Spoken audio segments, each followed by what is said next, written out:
जी अस्सलाम वालेकुम बेटे, कैसे हैं आप? उम्मीद करता हूँ कि आप तमाम लोग खैरियत से होंगे। Without time waste, let's start the lecture. Pak study 10th class. Today we are discussion about question number 3 because आपका जो बेटे दूसरा क्वेश्चन है वो मैंने कल कंप्लीट कर दिया था, आपको याद होगा। आज हम इंशाल्लाह करते हैं जी 3 क्वेश्चन स्टार्ट करते हैं। 3 क्वेश्चन मेरे बेटे है कि ये लॉन्ग में दिया हुआ है, जौहरी तवानाई के बारे में आप मतलब क्या जानते हैं। खैर आप अपनी एक्सरसाइज में देख लेना जो भी क्वेश्चन बन रहा हो। अब मैं चलो दिखा ही देता हूँ आपको एक दफ़ा। ये जी आइएगा अपनी एक्सरसाइज पे, तो जी बेटे ये देखे जी क्वेश्चन नंबर 3 है आपका।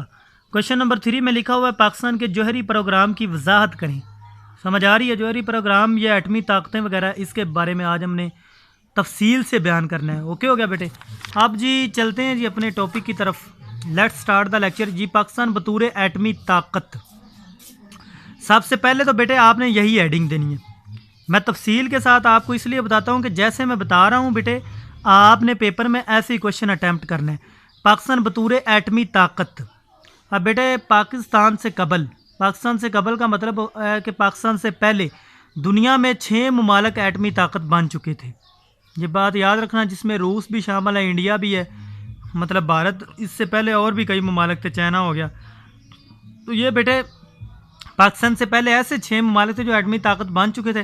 पाकिस्तान ने 1998 में चागी के मुकाम पर एटमी ताकत होने का ऐलान यानी सबूत दिया, जब नवाज शरीफ की हुकूमत थी। अगर आपको याद हो 1998 में 1998 में चागी के मुकाम पर उन्होंने क्या किया था जी, 7 एटमी बम मतलब धमाके किए थे। समझ आ रही है? जिससे पाकिस्तान ने अपने एटमी ताकत होने का क्या दिया जी, सबूत दिया। अब बेटे आपने हेडिंग नंबर 1 देनी है जुल्फ़कार अली भुट्टो। पहली हेडिंग तवज्जो से ज़रा, पहली हेडिंग क्या देनी, जुल्फ़कार अली भुट्टो। देखो बेटा 1971 में जुल्फ़कार अली भुट्टो ने इक़्तिदार जब संभाला प्राइम मिनिस्टर का, तो उन्होंने कहा कि एटमी साइंस हमारी तरक्की और दफा के लिए ज़रूरी है। और वाक़तन ये बात उन्होंने बहुत अच्छी की है जुल्फ़कार अली भुट्टो साहब ने, कि एटमी साइंस हमारी तरक्की और दफा के लिए वेरी इंपॉर्टेंट है। अब होता कुछ यूँ है कि मगर हम एटमी तवानाई की ख्वाहिश जंग या तबाही के लिए नहीं बल्कि अपनी बेहतरी और तरक्की के लिए रखते हैं।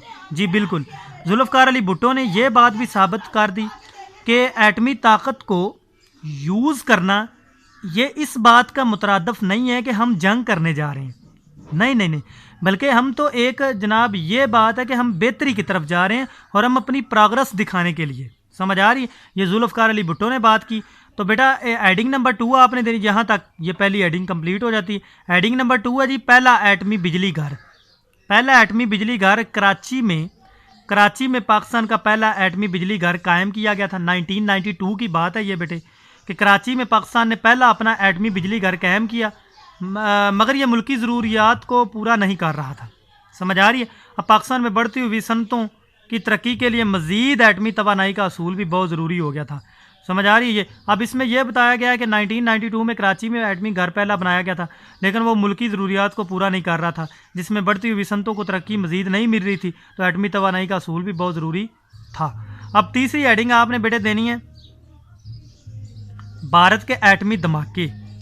अब भारत ने अपना आप दिखाने के लिए उन्होंने क्या किया कि 1974 में राजस्थान के एक सहरा है, राजस्थान, अगर आपने राजस्थान जनाब देखना है तो मैं आपको एक बात बता रहा हूँ। वो दिल जले मूवी नहीं है, उसमें वो जब वो आर्मी वाला बंदा जाता है, ठीक है, तो वो राजस्थान का सारा इलाका होता है। समझ आ रही है जी? तो अगर आपने देखना है तो भाई पहले वो मूवी देखनी पड़ेगी। वैसे मजाक कर रहा हूँ, अगर आपने राजस्थान देखनी है तो मूवी देख लेना। अच्छा, भारत ने जब 1974 में राजस्थान के सहरा में अपना पहला एटमी धमाका किया ना, तो वो एटमी ताकत रखने वाला मुल्क बन गया। उसने सबूत दे दिया कि जिन्हें मैं जी एटमी ताकत रखता हूँ। तो भारत के इस एटमी धमाके से जनूबी एशिया में ताकत का तवाज़न बिगड़ गया कि जनाब भारत में तो बहुत बड़ा जनाब है, उनके पास तो एटमी ताकत है। चनाचे पाकिस्तान ने जब ये हेडिंग तीसरी देने के बाद 4 हेडिंग आपने बेटे देनी है फ्रांस से मुआहदा। अब फ्रांस से मुआहदा, चनाचे जैसे ही पाकिस्तान को इस बात का पता चला कि भारत एटमी ताकत बन गया, तो शुरू से ही आपको पता है हम पाकिस्तान और भारत में आपस में बहुत लगती है, चनाचे पाकिस्तान ने भी एटमी ताकत बनने के लिए कोशिशें करना शुरू कर दी। अब जुल्फ़िकार अली भुट्टो ने फ्रांस से एटमी रीप्रोसेसिंग प्लांट के असूल की ख्वाहिश की। जब रीप्रोसेसिंग की ख्वाहिश की एटमी ताकत की, तो 1976 में दोनों ममालिक के दरमियान ये प्लांट की ख़रीदारी का मुआहदा तय पा गया। अब प्लांट की कुल कीमत $40 करोड़ में से $10 करोड़ की रकम पहली किस्त के तौर पर अदा कर देगी। समझ आ रही?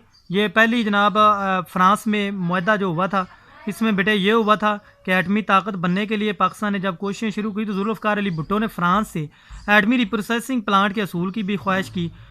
समझ आ रही है कि प्लांट हमें भी एटमी ताकत चाहिए। तो 1976 में दोनों ममालिक कंट्रीज़ में यानी फ्रांस और पाकिस्तान में प्लांट की ख़रीदारी के दरमियान एक मुआहदा तय पाया, जिसको प्लांट की कुल कीमत जो $40 करोड़ से $10 करोड़ की पहली रकम पहली किस्त पर अदा कर देगी, $10 करोड़ की। अगली आपने हेडिंग देनी फ्रांस की वादा खिलाफी। भारत, रूस, अमेरिका और दूसरी एटमी ताकतों को ये बात पसंद न आई। कौन सी?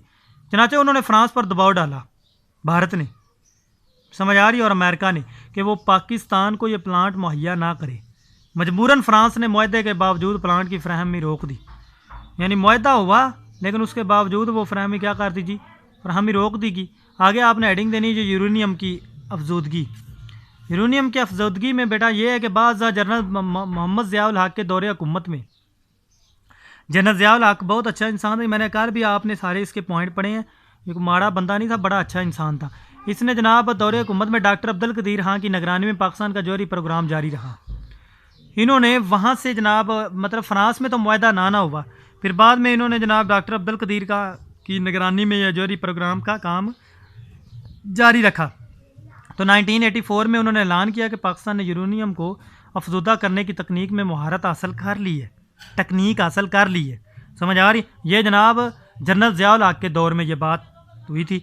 आगे जी आलमी प्रोपोगंडा। आलमी प्रोपोगंडा में ये था, अगली नेक्स्ट हेडिंग आपने देनी, पाकिस्तान दुश्मन अनासर ने पाकिस्तान के जौहरी प्रोग्राम के खिलाफ प्रोपोगंडा मुहिम तेज तर कर दी। यानी उन्होंने इल्ज़ाम लगाया कि पाकिस्तान अमेरिकी F-16 और फ्रांसीसी तैयारी मैरिज के जरिए एटमी हथियार इस्तेमाल कर सकता है, जो भारत के बड़े शहरों तक रसाई हासिल कर सकते हैं। बहरहाल ये पाकिस्तान को बात पसंद ना आई, ये जो आलमी प्रोपोगंडा बना। उन्होंने जनाब अपना काम बड़ी तरक्की के साथ जारी व सारी रखा।